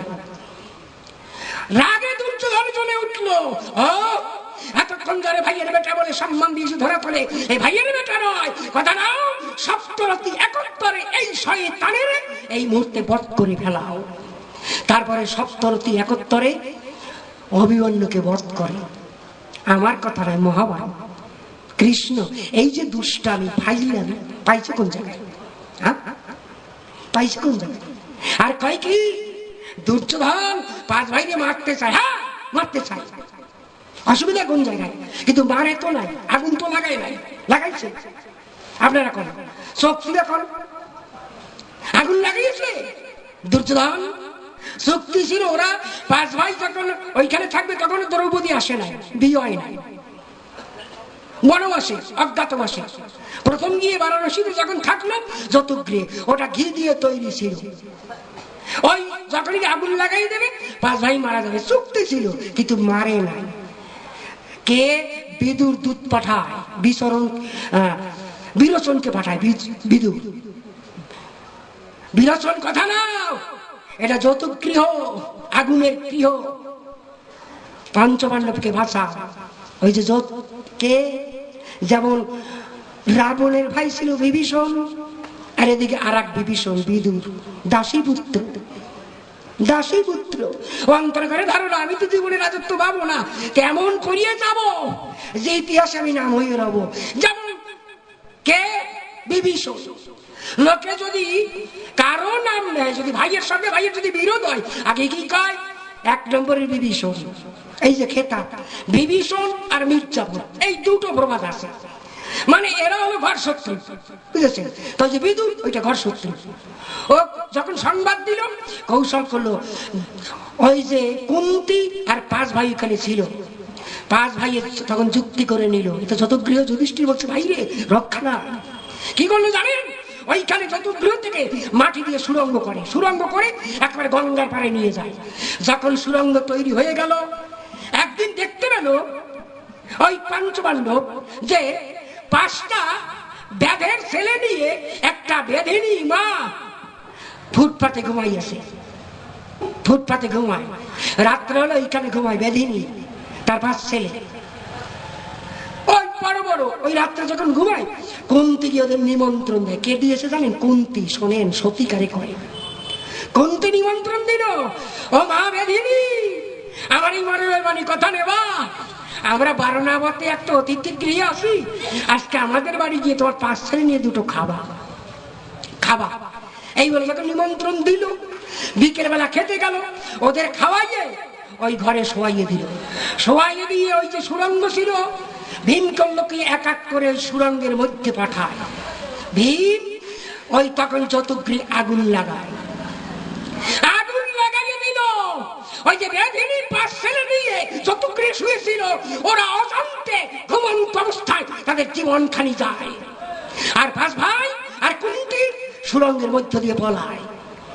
পরের দিন যখন সংবাদ হলো, সবাই শুনতে পারে যে 5টা কঙ্কাল পড়ে রয়েছে, ভাবে ওই যে বেধিনী, ওই বোধহয় কুন্তী, আর ওই যে 5 ভাই, ওরা বোধহয় ভীম, অর্জুন, যুধিষ্ঠির, সহদেব।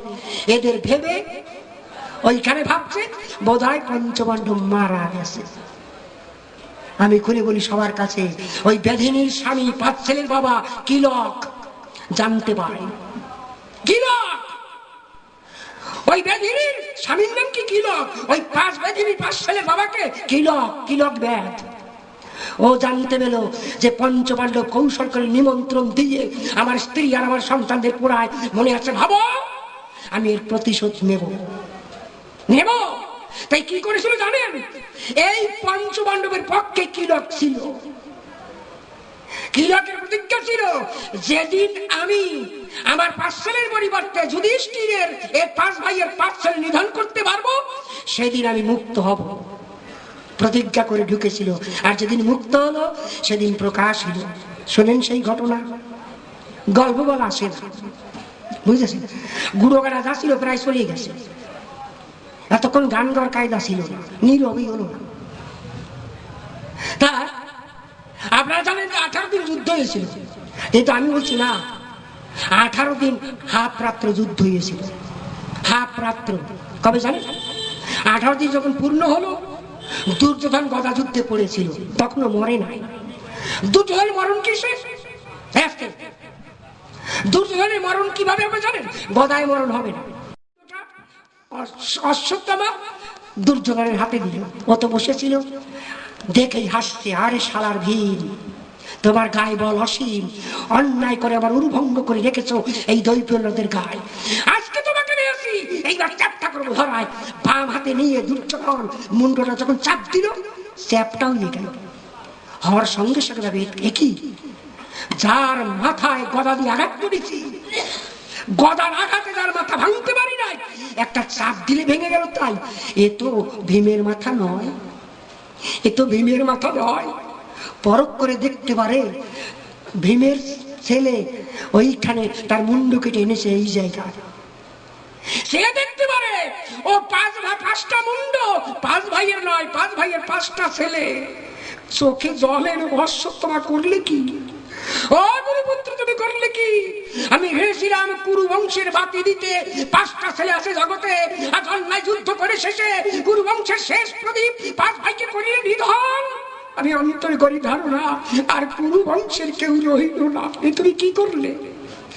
এই হাসির সঙ্গে সঙ্গে যখন কান্না এলো, হর্ষ বিষাদে দুর্যোধনের মরণ হলো। এ হলো দুর্যোধনের চরিত্র। এইবার আপনারা বুঝেন, আপনারা বিচার করুন কারা কুরুক্ষেত্রে যুদ্ধে অন্যায় করেছে। আপনারা টিভিতে মহাভারত দেখেন নাই? দেখেছেন টিভিতে মহাভারত? টিভিতে যখন মহাভারত হতো তখন টিভির সামনে এত টিভি ছিল না। এক গ্রামে হয়তো টিভি একটা থাকতো, হাজার হাজার লোক লাইন করতো। টিভি চালানোর আগে রোববার দিন 9টার সময় পাজাল প্রদীপ ধরাইয়ে মায়েরা উলু দিয়ে বসতো হাত জোর করে। কিন্তু মাঝখানে দেখতে দেখতে কুরুক্ষেত্রের যুদ্ধ মহাভারত কাটা বইয়ে গেল। কেন বন্ধ হলো কেউ জানে না, কিন্তু কাগজ জানে, খবরের কাগজ। আনন্দবাজার বেরিয়েছিল যে কেন মাঝখানে মহাভারত বন্ধ হলো। ওইখানে 4টা চ্যানেল একটা সমীক্ষা নিয়েছিল ভারতবর্ষে। সমীক্ষা কাদের বলে সমীক্ষা নিয়েছিল? ক্লাস 4-এর ছাত্রদের সমীক্ষা নিয়েছিল। 4-এর ছাত্র কি কি চ্যানেল? জি নিউজ, তারপরে আজতক, ABN 7, কি যেন NB7, আর একটা হলো ওই স্টার নিউজ। এই 4টা চ্যানেলে সমীক্ষা নিয়েছে ক্লাস 4-এর ছাত্র থেকে। সমীক্ষা নিয়ে ছেলেদের জিজ্ঞেস করছে সমীক্ষক, তুমি মহাভারত দেখেছো টিভিতে? হ্যাঁ। দেখে কি মনে হলো? কাদের ভালো লাগলো, পাণ্ডবদের না কৃষ্ণকে? প্রত্যেক ছেলে বলল, 70-80 জন বলল 4-এর ছাত্র, যে দুর্যোধনের চরিত্র দেখে মনে হচ্ছে দুর্যোধনের মতো চরিত্রবান ব্যক্তি ভারতবর্ষে একটাও জন্মে নাই, আর কৃষ্ণ কর মতো ফাজিল একটাও নাই। এই রিপোর্ট যখন বের হলো সঙ্গে সঙ্গে টিভির সিরিয়াল কাট আপ করলো। আমার কথা নয়, চরণ ধরে করি মানে আমার ঘরে রাগ করবেন না, মহাভারতে করে। ওরে বাবারে, কয় আমি ভক্তের পক্ষে থাকি। কি ভক্ত রে? আমার কাছে বলুন দিকে, আপনাদের একটা প্রশ্ন করি। আচ্ছা, দুর্যোধনের নারী সংক্রান্ত বিষয় কোনোদিন কোন চরিত্রের কোন অপবাদ আছে নাকি? আছে? দ্রৌপদীর ল্যাংটা করে আপনারা বলতে পারেন যে দুর্যোধন দ্রৌপদীর ল্যাংটা করতে চায়? কারণ আছে। কারণ কি জানেন? দুর্যোধন তখন ভারতবর্ষের রাজা। তৎকালে ভারতবর্ষের বড় বড় পরগনার রাজারা কি করতো? পাশা খেলায় বউকে পর্যন্ত দানে ধরতো, অর্থাৎ পণ্য ভাবতো। নারীকে মাতৃত্বের জ্ঞান না দিয়ে পণ্য করে পণ্যের দরে বাজারে বিক্রি করতো নারীকে। তাই পাশা খেলায় যখন ওই যে যুধিষ্ঠির সব হারাইয়ে যায়, ওর কি আছে? একটা বউ, 5 ভাই। আচ্ছা, 5 ভাইয়ের একটা বউ, ভাষা কালবে কি একা? তাই একা বউ কার পাচ্ছ না, একা ধরতে পারে? তবু ধরলো কেন? নারী পণের সামগ্রী, ওই গানে গানে ধরলো। তাই যখন পাশা খেলায় জয় করে গেল, দুর্যোধন মনে মনে ভাবে এমন শিক্ষা দিতে হবে জীবনের কোন রাজা যাতে মায়ের সম্মান হানি না করতে পারে। তাই বলছে, দুঃশাসন কথা মান, উলঙ্গিনী করে আমার উরুতে আন। কোথায় আন? দক্ষিণ উরু।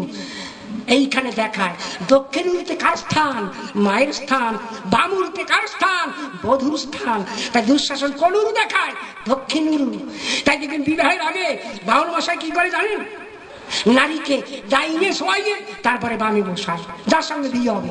বর কনে যখন পিড়িতে বসতে যায়, বর বসেছিল, হঠাৎ কনে যখন কোলে করে নিয়ে গেল, বরের ডাইনে এইখানে শোয়াইয়ে বামে বসায়। তার মানে কি?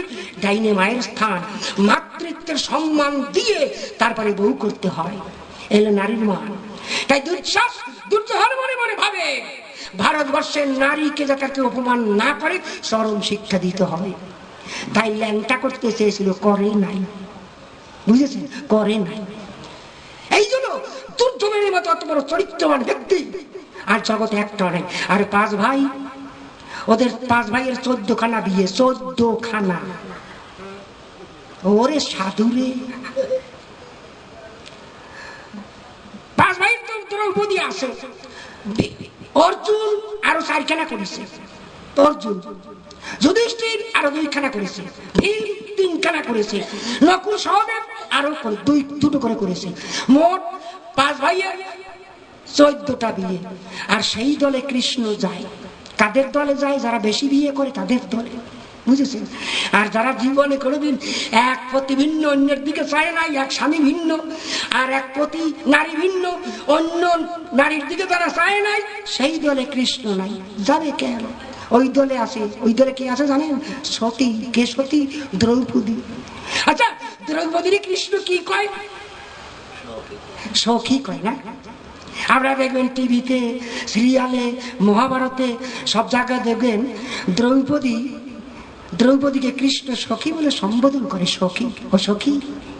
সখী যে কেন কয় আমি জানি না, বুঝেছেন? আচ্ছা, দ্রৌপদী কৃষ্ণের সম্পর্কে কি হয়? বোন। কিভাবে বোন হয়? অর্থাৎ সুভদ্রা কৃষ্ণের নিজের বোন, তারে বিয়ে করছে কে? অর্জুন।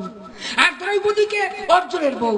তাহলে সুভদ্রা অর্জুনের বউ আর দ্রৌপদীও অর্জুনের বউ। তাই সুভদ্রাকে কৃষ্ণের বোন। তাহলে কৃষ্ণের বোনের সতীন কৃষ্ণের কি হবে? বোন হবে না কি? তাই তো হবে, বোন হবে না? তারে বোন কয় না, কি কয়? ও প্রাণ সখী রে। কবে না কেন? খাতের খাতে, খাতে।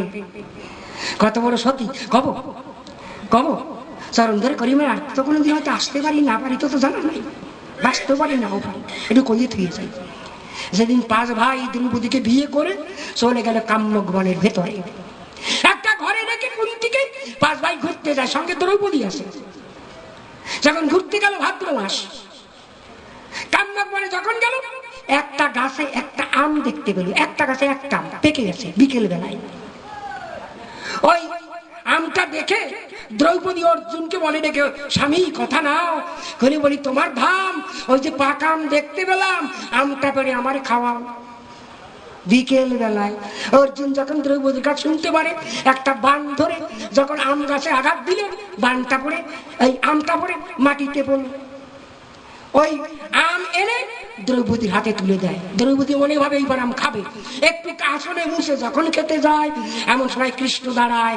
দ্রৌপদী দাঁড়াও, রেখি ওই আম খাইয়ে না। কেন? তাহলে গোষ্ঠী যুদ্ধ যাবে গোল্লায়। এ কার আম জানো? সন্দীপন ঋষির আম। সন্দীপন মুনি না, সন্দীপন ঋষি, সন্দীপনী মুনি না। এলে সন্দীপনের মুনি ঋষি। এই ঋষি কি করে জানো? সকালবেলা একটা আম খাইয়ে আমের আটি মাটিতে লাগায়, ওই আমটা খেয়ে যায় সাধনায়। ওই আমের আটি থেকে একটা গাছ গজায়। দুপুর হতে হতে গাছটা বড় হয়, বড় হয়ে গাছে বোল বা মুকুল ধরে। কিছুক্ষণ পরে সব মুকুল ঝরে গিয়ে একটা মাত্র আম থাকে। বিকেল হওয়ার সঙ্গে সঙ্গে আমটা পেকে যায়। বেলা ডোবার সঙ্গে সঙ্গে আমটা পড়ে তলায়। সাধু এসে সাধনা সেরে ওই আমটা রেখে বাসার পরে রাত্রে ঘুমায়, সকালবেলা স্নান করে আম খেয়ে আটি লাগাইয়ে আবার যায় সাধনায়। একটা গাছে এক আম হয়, এটা ঋষির জীবন। কথা না, নাকে যদি পারো বাঁচতে চাও, আম বোটায় জোড়া লাগাও, লাগাও, জোড়া লাগাও। যুধিষ্ঠির দৌড়ে এলো, কয় কৃষ্ণ বলিস কি? করি বলি, তোর কাছে যে আম মাটিতে পড়ে গেছে, ওইটা জোড়া লাগানো যায় নাকি? হ্যাঁ? কৃষ্ণ বলছে, না দাদা, লাগে। বলে কিভাবে জোড়া লাগবে? কয় যার যার মনের কথা আমের কাছে খুলে কবে, দেখবা আম বোটায় জোড়া লেগে যাবে। যুক্তিকে দেখছেন? ওরে যুক্তি রে, মানে গোপন কথা আমের কাছে খুলে কবে আর আম বোটায় জোড়া লেগে যাবে। এর কবিদেরই যুক্তি। কবিদের যুক্তি কেমন জানেন?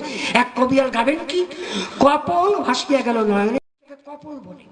উনি গাইছেন কি, কপাল ভাসিয়া গেল নয়নের জলে।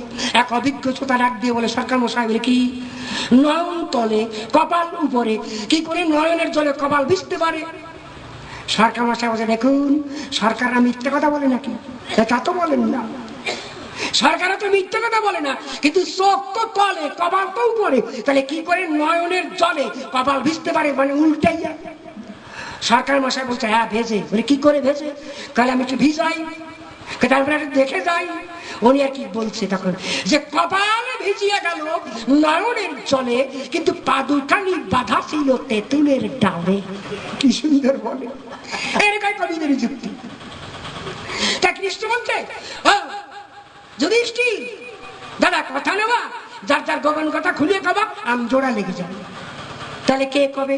সবার বলতে হবে, সবাই বলো। এখন আমকে সাক্ষী রেখে সবাই হাত জোর করে বলছে, হে কৃষ্ণ, আমকে রে সাক্ষী রেখে তোরে জানাই আমার দুটো প্রতিজ্ঞা। কি? আমার যেন ধর্মে মতি থাকে, ধর্ম যেন চ্যুত হই না, আর কি ওই চার ভাই যেভাবে আমাকে সাজায় আমি সেইভাবে সাজতে চাই। এই যখন বলেছিল আম কিছু দূর উপরে গেল, ওটা ঘট ঘট করছে কেন? ব্যাপারটা কি? ও যায় না কেন? হ্যাঁ, ওস্টার দিয়ে আমার ডিস্টার্ব করতেছে কি? যাও, চলে যাও। এত ভালো কথা শোনায়নি, গন্ডগোল বাজাচ্ছে। হ্যাঁ, যাও, ব্যস্ত হয়ে যাও।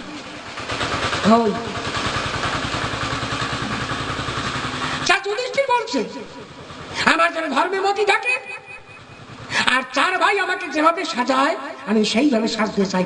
যখন বললো মাটি থেকে আম লাফ দিয়ে উপরে উঠলো। এরপরে ভীম বলছে আমার দুটো জিনিস আছে। কি? এক আছে দাদা আর এক আছে গদা, আর একটা জিনিস আছে আমার এই জিনিসটাকে পূর্ণ করতে পারলাম, মনে দুঃখ গোপন, অত্যন্ত গোপন কথা। মানে কি? আমার জীবনে কেউ দুটো পেট ভরে খেতে দিতে পারলো না, এই দুঃখ। যখনই বলছে আমার আরো উপরে উঠছে, এরপরে অর্জুন বলছে আরো উপরে উঠছে, নকুল বলছে আরো উপরে উঠছে, সহদেব বলছে এইবার আম বোটার ধারে ধারে গেছে, আর মাত্র বিগতকালে বাকি আছে। এইবার দ্রৌপদীর পালা, কৃষ্ণ চতুর্পদী, এইবার আমের কাছে গোপন কথা খুলে কও, আম বোটায় জোড়া লাগাও। দ্রৌপদী কাছে কাছে করবে কি? হাত জোর করে বলছে, হে কৃষ্ণ, আমকে সাক্ষী রেখে তোরে জানাই ওই পাঁচ ভাই ছাড়া আমার প্রাণের মানুষ আর কেহ না। যখনই বলছে আম বোটার ধারে ধারে ছিল, ওইখান থেকে ঢাবাস করে পড়িছে। ভীম কথা নিয়ে উঠিছে, দেব অর্জুন বান ধরেছে, তোর জন্য গোষ্ঠী শুদ্ধ মরতে হবে নাকি? হ্যাঁ, একজনে বান ধরছে আর একজন গদা নিয়ে উঠছে। কৃষ্ণ করে মানা, দাঁড়াও দাঁড়াও দাঁড়াও, মেরো না মেরো না।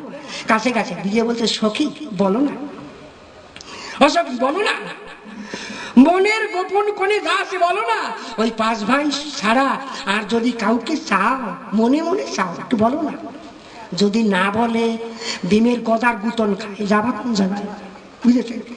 বেকায়দায় পড়ে হাত জোর করে বলছে, কৃষ্ণ, আমকে সাক্ষী রেখে তোরে জানাই, যেদিন শুনলাম কর্ণ কুন্তির বড় ছেলে, সেদিন থেকে ভাবলাম দেলে কুন্তির 3 ছেলে যুধিষ্ঠির ভীম অর্জুনকে পাই, চিন্তা আমি করি তবে কর্ণ যদি বড় হবে তারে তো প্রতিরূপে পাই নাই।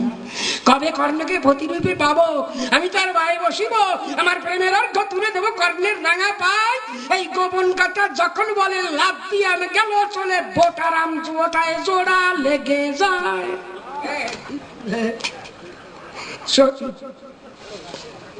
জোড়া লেগে গেল, বুঝেছেন কি খায়দা?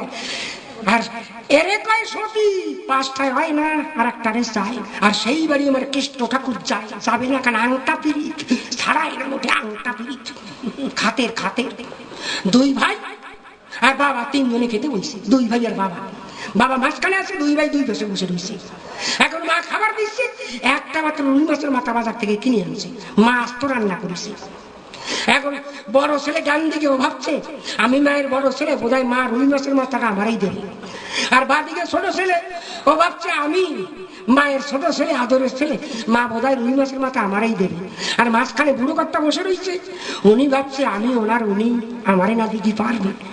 রুই মাছের মাথা কিন্তু একটা, 3 জনে ভাগ করে বসে আছে।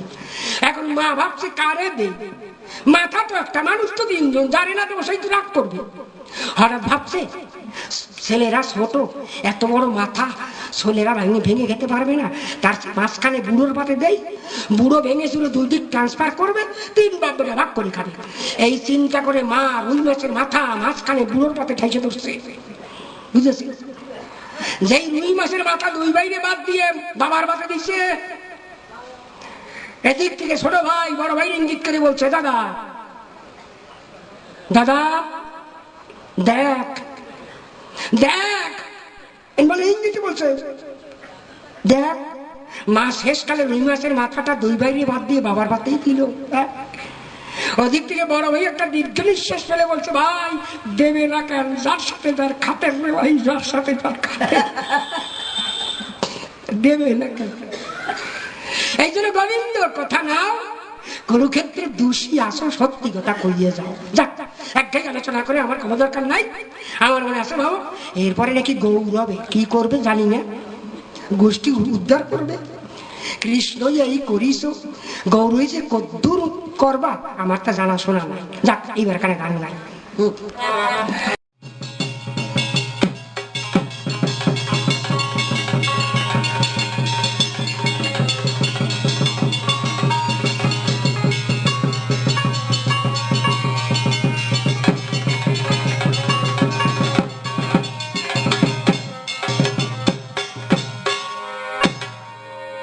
হারমোনিয়ামটা মনিটার একটু কমাই দাও, তুলে দাও একটু।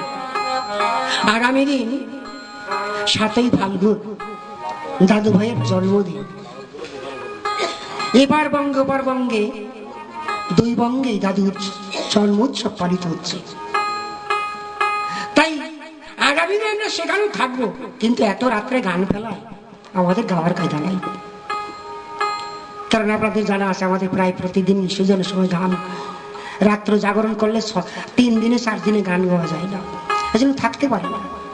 তাই আজকে দাদুর স্মৃতির উদ্দেশ্যে কালকে গাইতে পারি আর না পারি তা তো ঠিক নাই, আজকে গাইয়ে থুয়ে যাই। কি করি, গাবো? হ্যাঁ, দাদু ভাইয়ের গান।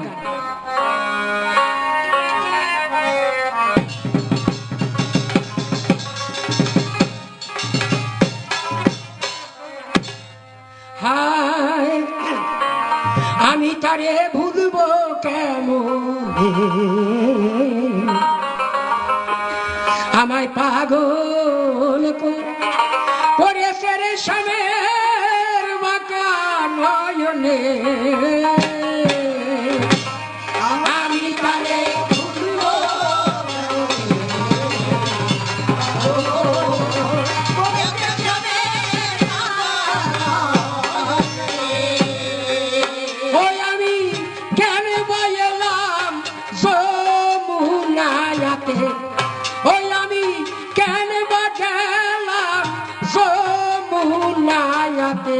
ও শরীরে পানিয়া ভরো,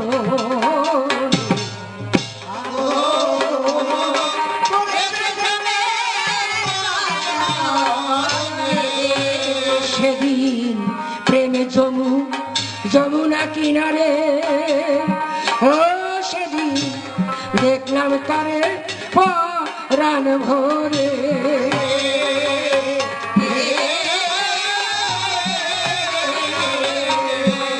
সেদিন প্রেমে যমুনা কিনারে আমি দেখিলাম সেই সিনারে।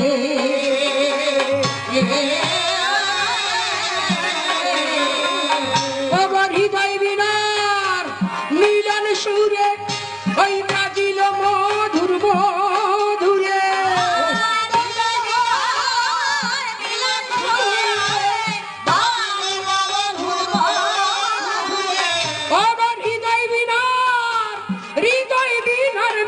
সুরে বাজিল মধুর মধুরে, প্রাণে পেল প্রাণ বন্ধু রে,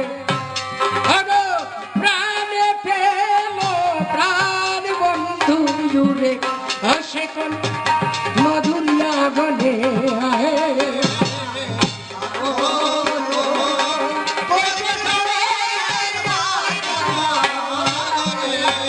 সে যে বাঁশির কিশোর প্রিয় দর্শন, ও তার রূপ লাবণ্যমৃ তো বর্ষণ।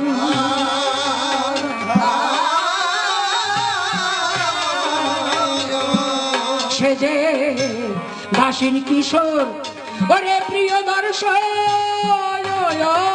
তার রূপ লাবণ্যমৃ তো বর্ষণ।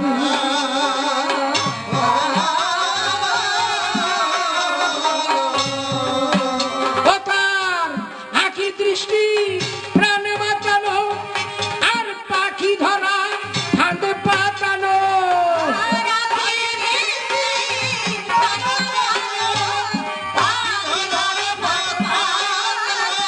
ও তার আখির দৃষ্টি প্রাণ বাঁচানো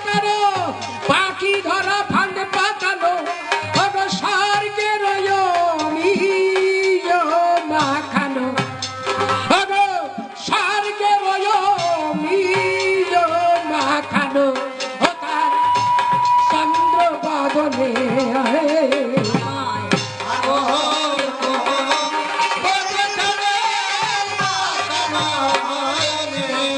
ও তার কাজল কালো আখির ঠারে ও সেজন পরকে আপন করে ছাড়ে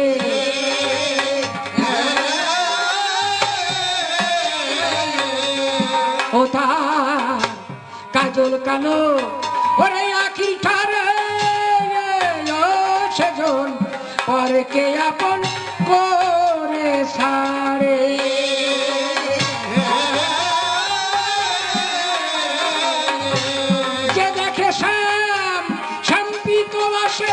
এই মন ভাই তার বনবাসে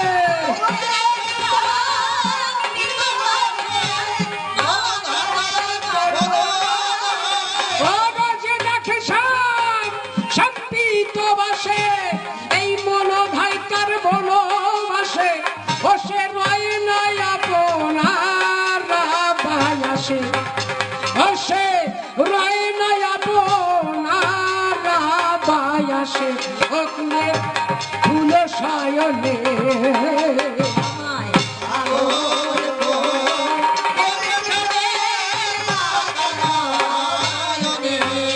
পাগল বিজয় কান্দে আসন পাতি আজ এলো না মোর জীবন সাথী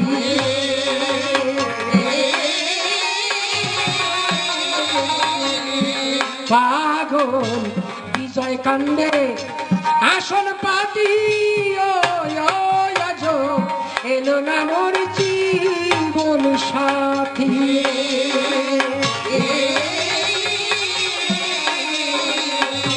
প্রিয়তমের প্রেম বিলাসে অভিনব অভিলাষে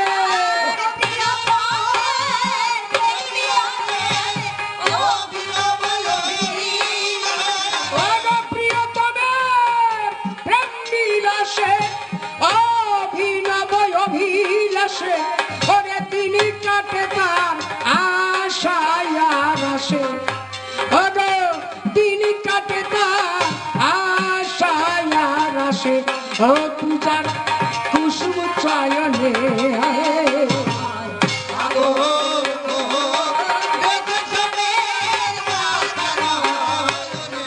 পাগল বিজয়ের এই গানে জানি মানুষ মুগ্ধ হয় যেমন প্রাঞ্জল ভাষায় জানি রচনা বলি রয় সেই পাগল বিজয়ের স্মৃতির উদ্দেশ্যে গাহি খানি গান অবশ্যই উঠে যেন মানুষের মধ্যে সেই প্রেমের বাগান প্রেম পিয়াসী সাধক যারা তারা এই জগতের পরে পাগল বিজয়ের গানের মধ্যে প্রেম প্রীতি জানি ভাব তারা বুঝতে পারে বিরহিনী বিরহ যারা বিরহ ব্যথা ভরা বুক রয় পাগল বিজয়ের গানে জানি তাদের জানি সান্ত্বনা যোগায় আমি এই কারণে সেই সর্বগুণে জানি তার রচনা বলি প্রেমের মধ্যে জানি দিলাম তারে শ্রদ্ধার বলি প্রেমের দেশে প্রেম তরঙ্গে গো